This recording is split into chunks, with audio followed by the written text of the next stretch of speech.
अस्सलाम वालेकुम नाज़रीन, बिलाल अहमद आपसे मुखातिब है और आप देख रहे हैं वीआर टॉक्स। आज मेरे पास अच्छी खबर है, बुरी खबर बिल्कुल भी नहीं है। खैबर पख्तूनख्वा हुकूमत के हवाले से है पेशावर को मनशियात से पाक करने का मिशन 1239 अफराद की बहाली।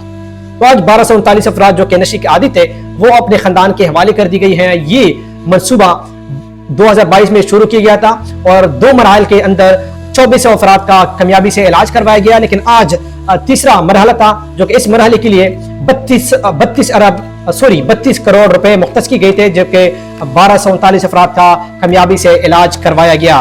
खैबर पख्तूनख्वा के वज़ीर आला अली अमीन गंडापुर ने इस प्रोग्राम में शिरकत की और उसने ऐलान किया कि इस अफराद को जो कि 1239 अफराद हैं उसको माली मदद भी दी जाएगी जो कि 50,000 पर अफराद को दी जाएंगे। इस मनसूबे में जो कि 1239 अफराद का जो इलाज करवाया गया, इसमें पेशावर के 611 अफराद थे और दीगर अजला के 536 अफराद थे, जिसमें पंजाब की भी थे, सिंध की भी थे, गिलगित बल्तिस्तान के अफराद भी शामिल थे और अफगानिस्तान के अफराद भी शामिल थे। तो ये मनसूबा यहाँ नहीं रुकेगा, पेशावर तक महदूद नहीं है, बल्कि ये मनसूबा खैबर पख्तूनख्वा के तमाम अजला में फैला जाएगा और वहाँ तक ये मनसूबा शुरू किया जाएगा और खैबर पख्तूनख्वा को मनशियात से पाक सूबा बनाया जाएगा। अगर आपके पास भी ऐसे कोई मरीज है जो कि नशे का आदी है तो आप भी खैबर पख्तूनख्वा हुकूमत के हवाले कर सकते हैं।